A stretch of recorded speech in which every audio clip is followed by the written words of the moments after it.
D'accord, on va poursuivre, docteur. Et la question suivante pour vous serait de savoir si les odeurs, les mauvaises odeurs vaginales, les irritations, c'est ça le thème bien sûr de notre causette de ce soir, est-ce que c'est forcément dû à la malpropreté?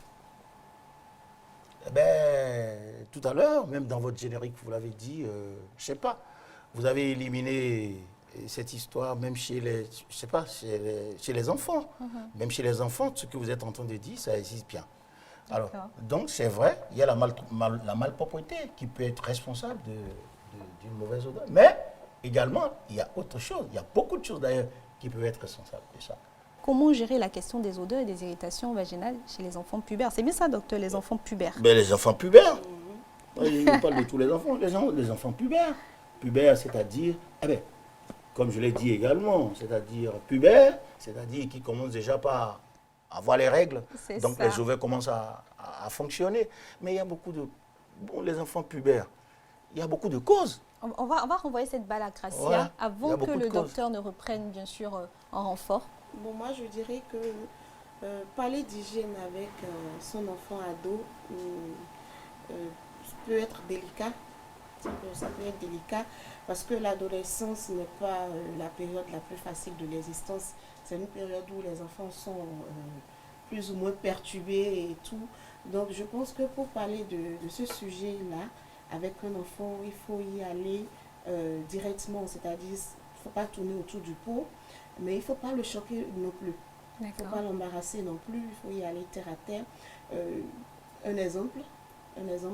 Mon enfant, tu sais, à un moment donné, quand tu ne prends pas bien soin de toi, tu peux avoir des odeurs. Il faut bien le dire, ça, parce que nous sommes tellement dans un contexte africain où quand nos petites filles vont aux toilettes ou vont prendre leur douche, on entend souvent les mamans crier. On a toujours ce genre de dame à côté de notre maison qui a l'habitude de dire « va prendre ta douche sinon » ou on crie fort et on le dit d'une certaine manière, si bien que la petite fille, elle a même honte de la chose.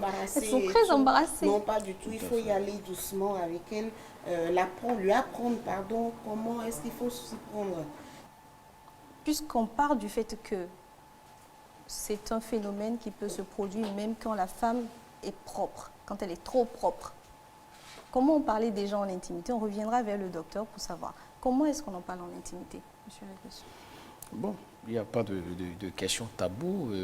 Avec ta femme, bon, quand quelque chose ne va pas, il faut avoir l'honnêteté de lui dire que bon, ça ne va pas. Et s'il faut consulter un médecin pour conjuguer cette maladie, nous allons le faire parce que on ne peut pas vivre dans l'odeur.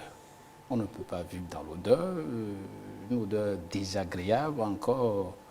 De plus, on ne peut pas rester dedans. Donc, il faut trouver des boutons sur lesquels il faut appuyer pour quand même lever cette odeur-là. Exemple de bouton. On va y aller de manière très concrète. Exemple de bouton. Alors, exemple de bouton, j'ai dit il faut consulter un médecin. Donc, comment vous le lui dites déjà? Parce que c'est là le nœud. Comment vous en parlez? Parce que pas des paroles, je dirais, douces. On peut partir sur une simulation? Ma chérie, je constate que quelque chose ne va pas en toi. Et bon, si on aille consulter un médecin pour savoir d'où vient le problème, je ne serais pas bien. Peut-être en la caressant, en trouvant des mots doux. Après les règles, il y a des odeurs. Ce n'est pas des odeurs de maladie, mais il y a des odeurs après, quand le sang il sort, il y a des odeurs et tout. Il y a des médecins qui traitent ça, il y a des médicaments pour ça, je crois. Mais moi, j'ai toujours utilisé les plantes de ma mère qu'elle m'a montrées et je n'ai pas eu de problème jusque-là. Vous consultez quand même un gynécologue? Bien sûr, je consulte un gynécologue.